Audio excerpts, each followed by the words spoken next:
Come on, fire.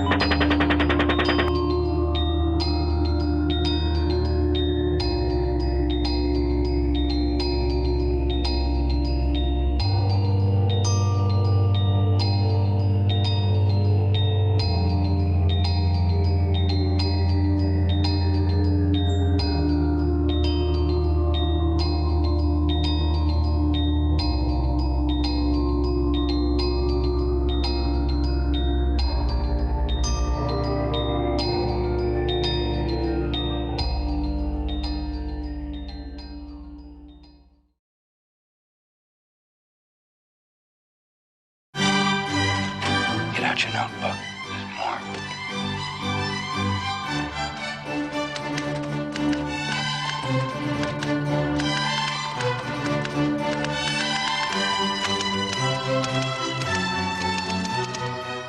Welcome to CN Live, Season 2, Episode 4. I'm Joe Loria, Editor-in-Chief of Consortium News. And I'm Elizabeth Voss. There's a hell of a lot going on in the news this week. On Monday, there was caucus in Iowa, the first of the primary season for the 2020 U.S. election, and it's still going on a few days later. And then, of course, there was the State of the Union address, an incredibly stage-managed performance by Trump, and then the acquittal of Donald Trump in the Senate on the impeachment charges. Those are three seemingly monumental news stories, but I can guarantee you that in a few months or certainly a year, they'll be forgotten. But the one we're going to talk about today could have very, very long-lasting implications, not only for the Middle East, but for the rest of the world. And that, of course, is what's being forgotten now in the midst of all these news stories, which was the unveiling the previous week by Trump and Netanyahu side by side at the White House of the so-called deal of the century that we waited almost a century for, it seems like. And it maybe didn't have many surprises, but it certainly bears a lot of analysis. And we brought three excellent guests on to talk about that in depth. And first is Giorgio Cafiero. He's CEO of Gulf State Analytics, think tank in Washington, D.C. We have AbuKhalil, who is a professor of politics at the University of California, and Patrick Lawrence, who is a columnist for Consortium News and former Asia editor of the International Herald Tribune and writer for The Nation and The New Yorker, etc. All three are well positioned to talk about this deal, and we welcome all of you to us. I want to start with Assad first, because I know you cannot stay with us much longer. Assad, give us, for the audience, the basic contours of this deal, and how is it different from any other deal that the U.S. tried to put forward in the past? I mean, that's a good question. The first characteristic of this deal that is unprecedented is that it's about solving the Arab-Israeli question and the Palestinian problem, but this time without consulting with any Palestinian. I mean, that's new. I mean, in the past, like previous to negotiations between the United States and the PLO, which only started in 1988, because Henry Kissinger had promised to Congress that the United States would never negotiate with the PLO directly unless the PLO surrendered to certain diktats by the United States. So this time around, I mean, so sometimes they would ask the Jordanian king to speak on behalf of the Palestinian, even though he was loathed by the Palestinians, and they would try to go around it. This time around, they said, we're not gonna bother with the Palestinians. So that's the first step. The second thing is, the Palestinians have for many decades debated on what constitute their minimum acceptable demand. And they all agreed through the PLO that they would never settle less than 22% of historic Palestine in a Palestinian state with East Jerusalem as its capital. So, I mean, 22% is basically the West Bank and Gaza, which were occupied by Israel in 1967. So this solution has something very original. Basically, it said, we will not give the Palestinians their minimum demand. We'll give them much less. We'll give them something like 70% of 22% of historic Palestine. So basically, they are now settling for half of what they used to accept as their minimum standard. And instead of having a capital in East Jerusalem, they were told, we'll create a capital for you. We will name it East Jerusalem, even though it is not East Jerusalem. Thirdly, this plan make it impossible for any contiguity in the future Palestinian state, because they create an archipelago-like entities that are all separated patches of land throughout the West Bank and Gaza, and they will call it a mini-state, but this time it will ensure that it will not become a state unless the Palestinians prove their worthiness as a people. I mean, this plan basically said the Palestinians do not have the political maturity. I mean, this is the language of colonial powers, right? The Palestinians do not have the political maturity to establish or deserve a state. So this time they will be going through a testing period, like the League of Nations with the mandate system, right? After the First World War. They will go through a testing period after which the mature political side, which is the Israeli occupation power, will decide if the Palestinians will deserve a mini non-sovereign state that will be under the jurisdiction of the state of Israel, and Israel will continue to exercise control over the land, sea, and air of that future state. And the Israelis would allow themselves to have the power to enter anytime they wish, to invade, to assault, and so on, anytime they wish. And they will retain to themselves whatever they wish to retain from the West Bank. So, I mean, this is why this plan is so far-fetched, it is so outlandish, that even the clients of the United States, like Saudi regime, UAE regime, could not come out and support it. I mean, it was impossible for them because they would realize it will totally demolish their own minimum credential as people who represent the Palestinian aspirations, especially about East Jerusalem. Well, actually, the UAE ambassador in Washington did say some kind things at first, but I guess that was pulled back. Exactly. And now, the UAE, like Saudi Arabia, approved a statement by the Arab League and the Organization of Islamic Cooperation, which basically negated what was said by the UAE ambassador. Is there one thing new in this? For years, Netanyahu had said if there were ever to be a Palestinian state, that the Israeli military must control the Jordan Valley, the border with Jordan, because they would be afraid of arms coming across from Jordan into a Palestinian state. That is now enshrined in this so-called deal, isn't it? And that would be a new development and even further restriction on what was a so-called Palestinian state? You're absolutely right. Basically, this is, I mean, every US president leaves for his successor a set of more concessions to the state of Israel. And I think it will be hard for whoever becomes president, even Bernie Sanders, to take away all the concessions that were extended by this president to the state of Israel. The relocation of the embassy, the extension of sovereignty over the Golan Heights, the negation of international law about the West Bank, all these concessions. I mean, maybe Bernie Sanders will try to move away from some of them, but I think the mainstream Democratic candidate will basically accept much of that. And that will basically ensure that the peace process will continue to not achieve progress ever since it started in 1970, because the Americans are not willing either to pressure Israel or to present to the Palestinian something along the line of their minimum acceptable solution. So my last question before we bring in Giorgio and Patrick. I'm calling this the Netanyahu-Trump plan. I mean, it seems so obvious that Netanyahu had complete control over the negotiations here, and he had Trump eating out of his hand. I mean, this is a very cunning man, and Trump is very not very well schooled in international affairs. He puts out these dumb ideas about the Middle East that any guy on the street in a Western country would say, like, we've been fighting each other for centuries. When, of course, if you look at the vast majority of territory in the Middle East is totally peaceful. War is fought on small areas. People, they just think they're at each other's throats for the last few centuries. They're dumb. And then, of course, you had Jared Kushner, his son-in-law, was the nominal head of this, whose family were very close friends of Netanyahu. Netanyahu in New Jersey, Netanyahu would stay and sleep at their house when little Jared was a little boy. Saying to CNN that this is another opportunity to keep blowing opportunities the Palestinians. So my question to you is, how much was this Netanyahu's plan and not Trump's? And say something about those so-called missed opportunities. For example, the Clinton deal, when there were apparently assassination threats against Arafat, and that's never really fully reported. As you know, I mean, this statement is attributed to Abba Eban, former foreign minister of Israel, in which he said the Palestinians never miss an opportunity to miss an opportunity. I mean, if you ask me, looking at the historical record, I wish the Palestinians rejected much more than what they accepted. In fact, they should have missed much more opportunities. They should have missed the Camp David negotiations under the Clinton administration. They should have missed the quartet negotiations under the Bush administration and the Obama administration. And they should have missed all offers of American peace process since the Roger Plan of 1970, because the American never had an intention of ever brokering a peace between the two sides.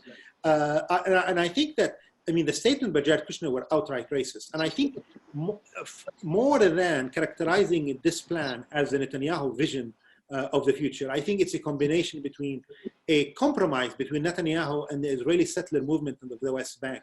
This is a deal that the settler movement will accept because they do not have to relocate. There's a very small number where they have to get compensation. But overall, it preserves the Israeli settler movement of over 600,000 people who are on Palestinian land from 1967, and they will continue to live there. And it will also smash the national aspiration of the Palestinian people. And for that reason, I mean, I think that the reaction of the Arab world is much less outspoken than one would expect because nobody's taken it seriously.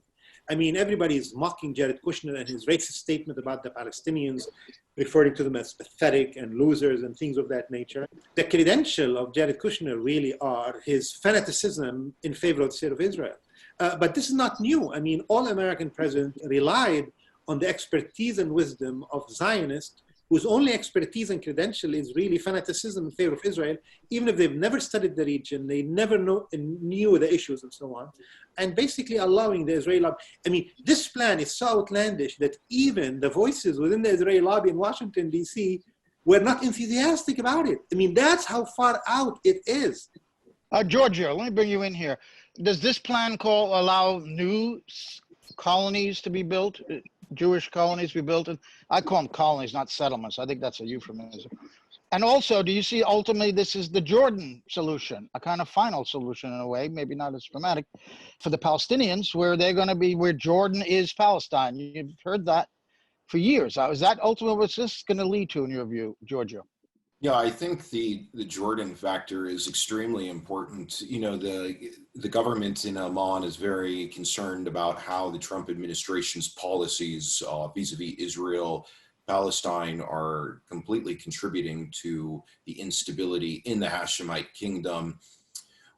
It's really clear that this peace plan is not about peace. You have to put peace plan in quotes. This is a complete farce. This is just simply about adding legitimacy to the status quo. The expansion of settlements or colonies is obviously illegal under international law, even though the State Department somehow felt that it was in a position to decide what is internationally legal or illegal, and it gave its recognition of the settlements as no longer illegal.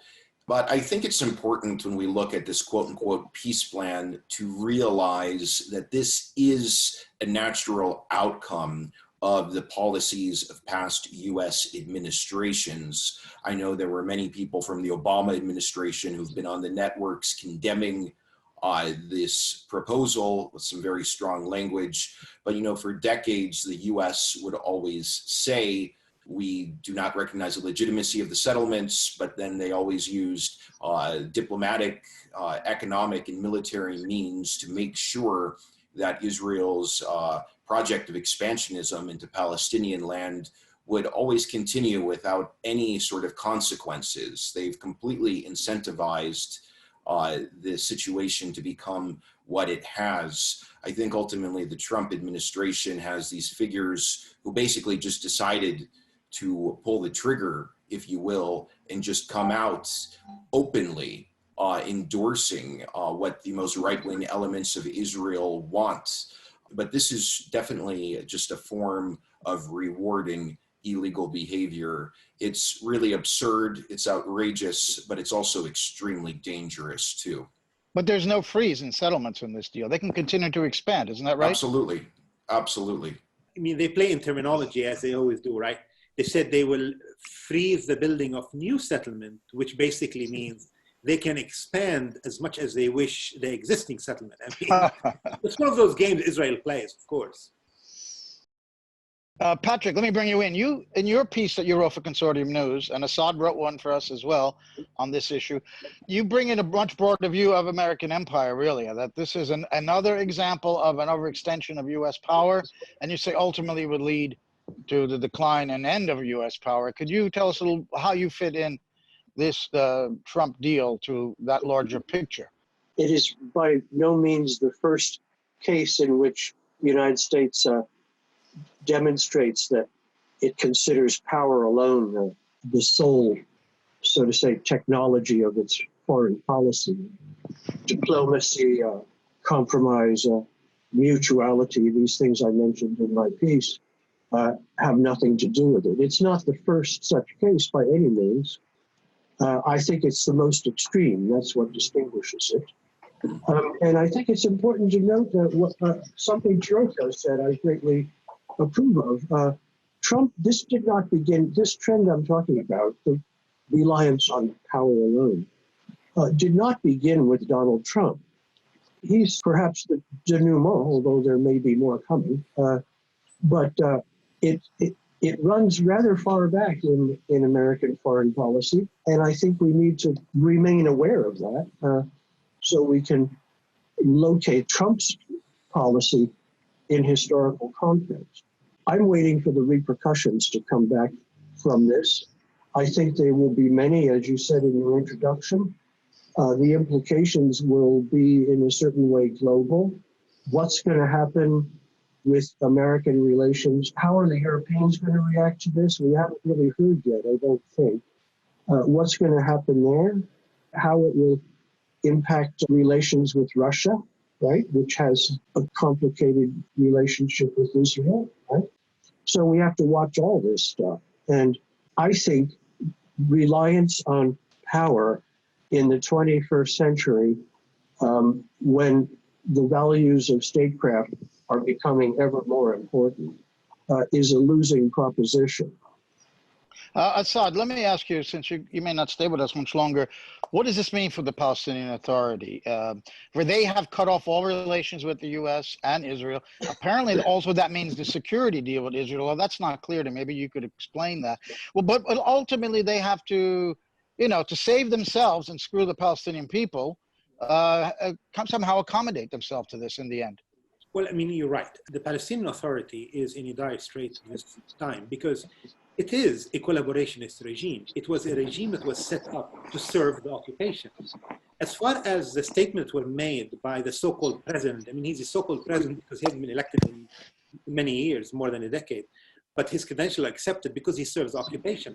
He said he is severing ties of and ending security cooperation with the state of Israel. It is estimated that 1/3 of all resistance activities that are foiled by Israel are foiled because of tips by the Palestinian Authority. So, I mean, that's the job for which it is being paid. That's a job for which money has flowed into the coffer of the Palestinian Authority, which you can see in the villas and mansions all over Ramallah's hills. So I don't believe that they will end the security cooperation. They need it. And we read that the CIA director went to West Bank and met with the intelligence chief of the Palestinian Authority, and it seems things went back to normal very quickly. I mean, they threatened that they're going to dismantle the Palestinian Authority, but they need to enrich their pockets and the pockets of their son. I mean, Mahmoud Abbas is one of the most corrupt characters we've seen in the Palestinian scene. His sons have empire of business and finance in the region and so on. So he wants to keep that going.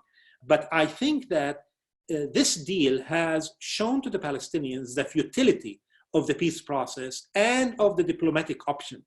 What I think will happen now is further discrediting of the very idea of Oslo process and the Palestinian Authority and a rejuvenation of the path of armed struggle. I think the Palestinians, basically through this plan, were told in very explicit terms, the only way that you can have your enemies listen to you, whether in Washington or in Tel Aviv, is by resorting to force. I mean, the New York Times, no friend of the Palestinians, said that Trump was only able to push through this really explicitly impudent plan is because he counted the Palestinians are not going to resort to violent protest.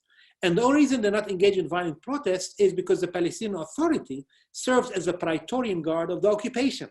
So the Palestinians are coming to these realizations, and you see these debates openly, in fact, in Arab social media. The Palestinians know they need to dismantle the Palestinian Authority and go back to what used to be the process of a combination of methods by the Palestinians, diplomacy and armed struggle, in order to reach their end and to tell the message to the world.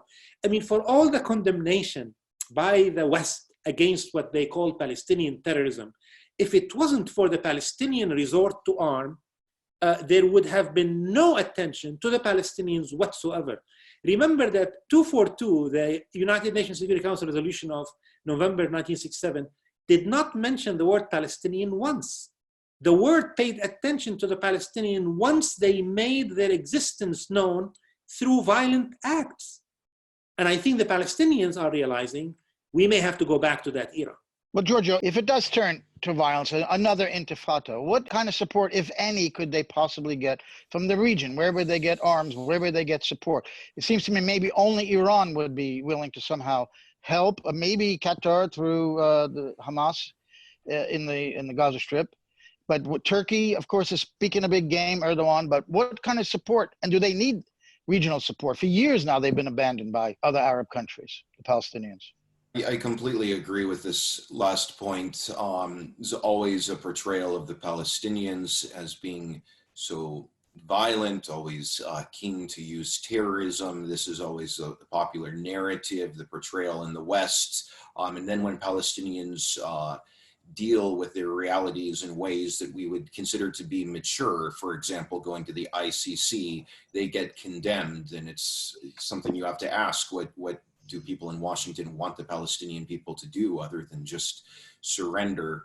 To answer your question about external players who may be supportive of militant resistance to occupation, I do not think that Qatar would be involved in arming any groups in Gaza or the West Bank. Of course, Qatar has had a role in Gaza, but that has been in coordination with the Israeli authorities, and that has been about bringing in cement, bringing in medicine, so on and so forth. Because of Qatar's close relationship with Washington, I don't think that this country would be arming these groups. I would have to say that Iran is, of course, one player that has been involved in arming Palestinian factions. I definitely think that that is set to continue. I think it's going to also be important to see how the relationship between the Syrian government and Hamas pans out in the future. There's been talk about a rapprochement between Damascus and Hamas. Obviously, there was a break in relations at the beginning of the Syrian crisis. I think it was in 2011 when the Hamas leadership moved out of Damascus. But I think as the Syrian government continues to retake territory in Syria, I think it's going to be in control of all of Idlib at some point, perhaps before we know it. And as there's a quote unquote a renormalization of the situation in Syria, you could possibly see the Syrian government also giving some support to some of these groups. Other than Iran and Syria, I'm not so sure too many actors would be willing to make those kinds of moves. Pretty much all of the governments in the Middle East and North Africa have become non-confrontational actors in the Arab-Israeli conflict by this point. So Turkey's just words, then they wouldn't do anything. The Turkish and Israeli militaries have this history of joint drills together. Turkey was one of the first Muslim majority countries to, I believe it was, if I'm not mistaken, I think it was the first Muslim majority country to establish diplomatic relations with Israel. Yes, the Muslim Brotherhood friendly leadership in Turkey espouses a lot of pro-Palestinian rhetoric, condemns Israel's actions very forcefully, but I think we need to distinguish between rhetoric and actions here. Now, if there were another intifada, wouldn't that give a carte blanche to Netanyahu if he wins the next election, or even Benny Gantz, who's just as extreme right-wing as he is, especially if Trump wins a second term? And I want to bring Patrick in on that too, how the U.S. would respond. But would this lead ultimately to, again, expulsion of Palestinians into Jordan, whatever the Jordanian government says? You think it could lead to that? Yes, obviously the Jordanian government has its own interests in that not happening, but I think that would be the result, and it would be at the expense of stability in Jordan. And that's why the leadership in Amman feels so incredibly sidelined by this administration that's dealing with Israel and it's dealing with Gulf states, but it's not really taking into account the vital interests of Jordan in this entire picture. Would the Trump administration support the expulsion of Palestinians into Jordan? I mean, when you look at the figures in this administration, Trump, Kushner, the evangelical Secretary of State, Mike Pompeo, and you listen to what these figures have been saying about Israel and Zionism for many, many years, it's clear that there's nothing that this administration would ever push for that the Netanyahu government would have any problem with. Patrick, do you feel that way too? If Trump wins a second term, what does that mean for the Palestinians, especially if there is a violent uprising? More of same, Joe. I don't see this administration stepping back from what they've put on the table now. I think Abbas made this point earlier. They've essentially moved the center of gravity. Whatever unfolds from here on out, this plan is DOA, and we all know that. But whatever transpires from here on out will transpire from the point reached now. And so I don't see any reason to be encouraged about some kind of shift in policy in the course of a second term for Trump. And as things go along, it looks like November 2020 will be Trump's to lose. Well, let's say he wins it, and he follows through on he green lights the Israelis' violent put down of an intifada, and it becomes the ugliest possible resolution where Palestinians are ethnically cleansed further from their historic homeland as they were starting in the 1940s. Joe, we've had ugliness before. I mean, does it get any uglier than 82 in the Lebanese camps? Does it get any uglier than the events at the Gaza border? When was it? Last year? I can't remember. I think it would be uglier if they expelled Palestinians into Jordan, or just killed them en masse if they were massacres. What would the reaction be of the world to the U.S. supporting this operation? Because ultimately, I mean, Europe hasn't really supported this deal either very much. So what would the long-term consequences be for the U.S. in line again with your article saying that U.S. power is declining around the world, although empires collapse historically very slowly, and they ebb and flow. They gain power, they lose power. It's not like it's going to be overnight that an empire collapses. So what would be the long-term implications for the U.S. if the second Trump term supports a violent crackdown, if there is another intifada, as Assad is suggesting? Distance across the Atlantic. The Atlantic's been growing wider for some time. We discover over and over again that 2 points here. We discover over and over again that the Europeans are not very not very well endowed with guts when it comes to America. That's true. But we're having increasing signs that they're reaching a point where their own interests are going to have to come first. I'm thinking of relations with Russia, for example. Macron made all those noises last summer, right? Nord Stream 2, the Germans are not having any of it. The Americans are trying to, are threatening sanctions on companies working on that. Nobody's paying attention. Huawei and 5G, the Germans ignored the Americans on that too. Now these are relatively minor issues. I'm talking about the underlying sentiment here, and I await the European reaction to this plan. We haven't heard much, as I mentioned earlier. I think it will be muted, but it will be also noted. And if things get ugly, perhaps you're right. They could get a great deal uglier. It would be a rather large leap for the Europeans to counter American policy. They might censure it. They might deeply regret it, or you know, whatever they want to do with lexicon of diplomatic language, right? But it would be a stretch, I think, to expect them to come out foursquare against Washington. You know, for years it seemed as though Israel was restrained on the idea of annexation of the West Bank because of the international reaction it would produce. There were warnings from Ehud Barak in 2010. He said, as long as this territory west of the Jordan River, in this territory, there's only one political entity called Israel, is going to be either non-Jewish or non-democratic. If this block of millions of Palestinians cannot vote, that will be an apartheid state.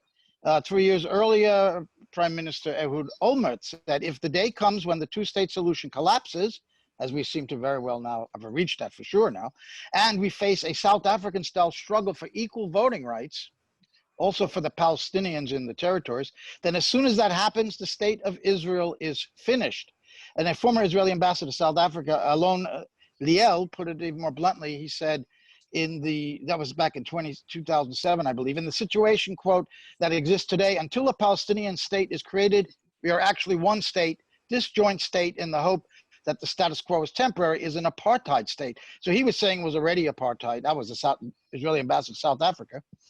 But clearly this fear that Israel will be seen internationally as an apartheid state had held back Israel from this annexation, which was always a kind of kooky plan by a few people in Israeli government circles. Assad. We are now, with this deal, a legal apartheid state in Israel. And why suddenly is the international reaction that apparently Israel had feared before no longer a fear for them? Right. I mean, the license that the Israeli administration has received from the American administration of Donald Trump has basically allowed it to explicitly state its real goal. I mean, they don't want to allow a Palestinian state on the West Bank and Gaza and East Jerusalem. They were never serious about giving sovereignty to the Palestinians, and they were never serious about the idea of equality. I mean, we are not going to have a new apartheid state. We're going to have another apartheid state sitting next to the Israeli apartheid state from 1948. And I think that, to Patrick's said about the Europeans, the Iranians in the last 2 years have learned the hard way that anybody who counts on Europeans standing up to the Americans will suffer more sanctions without any rewards about sticking up to an international law, which is what the Iranian nuclear deal is really about, because it was sanctioned by the United Nations Security Council. I think the Israelis have become quite explicit in their demands and in their racism. And this is, in a way, good, because Israel is not camouflaged like in the past under labor with all these liberal slogans that were always hollow, never were meaningful. But they used to fool many in the West, especially liberals in the West, who used to see Israel for what it is not. They used to think of Israel as an ideal state created in the Middle East among a mess. And now people realize this is a garrison thuggish state in the middle of the Middle East, which is a party to much of the bloodshed throughout the Middle East. There is not one regional or internal conflict in the Middle East in which Israel has not been involved in my lifetime. The Sudan civil war, the war in Iraq between the Kurds and the Arabs, the Jordanian war of 1970, the Lebanese civil war. I mean, the Oman, the Yemeni war, the first one in the 1960s and the current one. Israel has been involved in all these conflicts, and always on the fascist or the monarchist reactionary sides. And I think Israel is now being seen. The United States empire is contracting some of its war and violence work to the Israeli state. And I think that the Trump administration, if it wins re-election, will allow them more aggression and more invasion. But I think that the notion this is going to submit or subjugate the Palestinians to surrender has been going on. The theory has guided Israel and the Zionist movement for over a century, and it has not worked, and it will not work. When you bring up these past interventions by Israel, the Jordanian, when you look back at Black September, do you think the Jordanian government would join in the repression of an uprising in the West Bank of the Palestinians? I mean, they won't dare, but if it comes to their own survival and security, they will rely on Israel like they did back in 1970, no doubt about that. The Jordanian government is extremely scared and very nervous. And for that reason, they came surprisingly more critical of this agreement than they ever were about American foreign policy and peace proposal, because they realize they are now ignored. Jordan used to be a kind of a conduit state for US foreign policy and a mediator between America between Arab monarchies and reactionaries in Israel. But now the Gulf monarchies, the Gulf dictatorships are now closer to Israel than the Iranian regime. So now he feels left out, and he feels the Americans are not paying attention to him. But he has very little options, up his sleeve. And for that, he is banking on his alliance with the bankrupt Palestinian Authority. Thank you all for Thank you, Assad, for being with us today. I appreciate you coming on. Giorgio and Patrick, do you want to weigh in on this question of apartheid? And have we actually arrived at it now for sure with this deal? Yeah, very little question in my mind. I did my graduate work in African history and politics. The Bantustan scene in South Africa, the apartheid laws and all that, they're entirely, they are a variation of what we have in Israel. I don't have any, there's no I feel no ambivalence about that, right? As I mentioned in my column, it's rather bitter to think Americans will be blessing any such arrangement, number one. And it's even more bitter to recognize that we have gone nowhere since the 19th century when we treated our own Native Americans roughly the same as we're proposing to treat the Palestinians, right? With our reservations and so on, right? So, yeah, apartheid Israel is a perfectly legitimate phrase to use as frequently and consistently as one once wrote apartheid South Africa. Yeah, that parallel with the Americans and the West and the Native Americans is very strong with Israel, and also some people say is one reason why the U.S. and Israel have such close relations, because they have a similar historical experience. The Americans and the Israelis never seem to get into their heads, and the Israelis should, given their history. You cannot legislate or drive out by force national aspiration, and you cannot do either of those with memory and history either. And these things must always be learned the bitterest way, right? However, the Native Americans were vanquished, and we may be looking at that with the Palestinians. Giorgio, do you have anything to add about this, the subject of apartheid? Yeah, when people use the term pro-Israel, I always want people to specify what that description means. I think a lot of people interchange that with pro-Israel being pro-Netanyahu, pro-policies of this Israeli government. But as you correctly point out, these policies that the Trump administration, like previous US administrations, had supported to various extents, damage Israeli interests.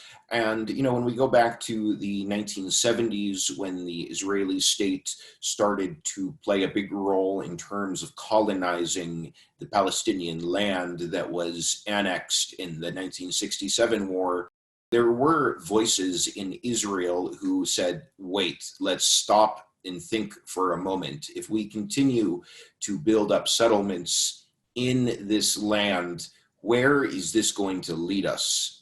And it was obvious back then, and it's even more obvious now, that these policies of expansionism and theft of land have made it so Israel cannot be, quote unquote, democratic as well as majority Jewish. If Israel really wanted to have a quote unquote democracy that was Jewish majority, their best option was to give the Palestinians a state in the 22% of land that belonged to the Mandate of Palestine. But by expanding the settlements as they have for so many decades, Israel finds itself today facing a dilemma that's just the natural outcome of these policies. Elizabeth, do you want to weigh in with a couple of questions for our guests? Absolutely. I'd like to ask you both what you think of the timing of the publication of this deal and regarding the domestic situation politically in the US, especially with Trump's impeachment going on at the moment. It plainly had political uses, but I think they were coincidental, Elizabeth, right? I don't know how much good or bad this deal is going to do for Trump in 2020. To be honest, sitting here in America, I don't see many people even thinking about it outside of Washington, right? What this does for Netanyahu, it's another question. but this was 3 years in gestation, right? Announcing it now, I think it was fortuitous for Netanyahu, perhaps, a matter of more or less indifference to Trump's 2020 campaign. May I take the opportunity to ask Giorgio a question? Please do. Giorgio, I have never, from the very beginning, had any use at all for a two-state solution. I think the principles on which a two-state solution would be based are wrong. And I wonder what your thought is on that. I'm for a single secular state. Absolutely. I think at this point, there's a strong argument made by many people that a two-state solution is just simply not viable, regardless of what we think of the politics or the morality of it. When you just look at facts on the ground in the occupied territory, I think people make the convincing argument that at this point, there could not be a real state established for the Palestinians. But whether we have a one-state, a two-state, a three-state, a 12-state solution, whatever, it's not the important question. I think what matters now is a question of Palestinian rights and what will life be like for Palestinians who live in this land. I think that that's what we have to focus on at this point. Thanks. Thanks very much, Giorgio. Giorgio, do you have any comment on whether there's any sort of political result of the timing of this deal in the US? You know, I agree completely that your average American doesn't really care at all about what's going on in Israel-Palestine. But at the same time, there are many elites in this country who do. And then among average citizens, we should keep in mind that you do have evangelicals who live in swing states who definitely care about this issue from an ideological and religious standpoint. It is 2020, an election year. Trump obviously wants a second term. I think he's trying really hard to mobilize evangelical voters who are in swing states, you know, Missouri, Florida, so on and so forth. Trump is guided so much by domestic politics. What's the future of the Israelis and Palestinians? I honestly doubt that Trump is a person who really cares. I think this is very Machiavellian on his part, and he's making moves in the Middle East and using rhetoric when talking about issues in the Middle East that is designed for his domestic political purposes. I do think the timing was political, and not only for Trump's impeachment. It came the day before the trial was to begin, I believe, but also because on that very day that it was announced, with Netanyahu in the White House standing next to Trump, he dropped his opposition to an indictment. He was indicted for corruption in Israel. So clearly that was a distraction. The day that he was indicted, he announces this deal, which will get a lot of support from his supporters in Israel, and Trump will get support from his supporters by announcing it that day. And he's also showing, I think, the Democrats that he's the president and he can roll out some kind of major international deal like this, and he's still in charge. So I really do think that, especially since this deal was 3 years in the making, why all of a sudden was it that day that they announced it? Exactly. I don't think there's any Exactly. chance that that was a coincidence. I really don't. The only other question to ask is, what do you make, if anything, about the American mainstream media coverage of this deal? Do you think it's been lacking? Do you think it's been accurate? I think it's been better than I would have expected. Notably, I'm thinking of the New York Times, traditionally a Jewish newspaper, right? They've been okay. I'm not sure I would go as far as okay plus, but they've been, let's say, other than objectionable. And for the Times, that's not bad. Giorgio. Yes, I would say okay at best. But one thing that is interesting in terms of how this is all playing out in terms of the U.S. media and U.S. politics is I think it forces many people, including Democratic candidates who like to sort of shy away from the issue, to really come out and pick a side, not continue sitting on the fence, and they're sort of forced to explain their position on, the issue of Israeli expansionism into Palestinian land. And if there's something that's positive about this whole crisis, that could possibly be one of the positive outcomes. I agree. I think the New York Times coverage was kind of shocking to me, that they were so plainly laying out that this was a purely Israeli deal. They got everything they asked for. The Palestinians weren't even present. I think they couldn't report it any other way. I mean, it was so obvious in this case. Plus, it's a Trump deal. So anything Trump does, they despise. And in this case, they certainly had a reason to despise this deal. And that's an advantage, I also think, with the Europeans. I've always felt that the Europeans for years should have been more independent from the United States and from Russia. They should be a neutral force between both sides. They played the role of lackey to the U.S., but because Trump is in power, they seem emboldened to go against, not in the United States, but Trump. So if Trump leaves office, I think we're going to see more of the same. And it'll be interesting to note, if Trump does lose and we have a new president, what will happen to this deal? We saw how Trump undid the U.S. participation in the Iran nuclear deal. I would hope that another president would undo this deal. I don't know if that's possible or not, but what do you think, Giorgio? Well, I definitely agree with the point that Patrick made earlier, that this is about sort of moving the center of gravity and moving the goalposts. And let's be clear, a lot of the damage done by this administration will outlive his presidency. I think there's a lot of good that President Sanders could do when it comes to U.S. policy vis-a-vis Israel-Palestine. But let's not be naive and think that everything that Trump is doing could be reversed so easily. Yeah. Well, I think unless you have another question, Elizabeth, it's a good place to end this conversation that we're going to come back to without any doubt. If there's any closing thoughts someone wants to give them now. There is one thing I neglected to think about, and that is the extent to which Trump may be trying. I mean, if you think about our shared view of the times, it reflects a rather pronounced divide in the Jewish community, I think, right, in part. And it may be that Trump is trying to will benefit from peeling away some of the Jewish vote that's traditionally Democratic, right, by way of this deal. Possibly, I don't know. I could have underestimated the political impact of this for Trump. But we'll see. It'll all shake out in the course of the spring and summer. Yeah, there are American Jews who do not like Netanyahu and probably wouldn't like this deal.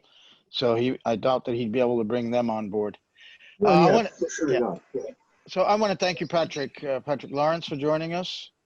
Pleasure. Giorgio Cafiero, and previously AbuKhalil, and my co-host Elizabeth Voss. This is the end of episode 4 of season 2, and I'm absolutely certain we're going to come back to this because, as I said at the beginning, this is an issue that has legs, unlike some of the other things everyone is obsessed with this week. So again, thank you, and I thank our audience, and you've been watching CN Live. Get out your notebook. There's more.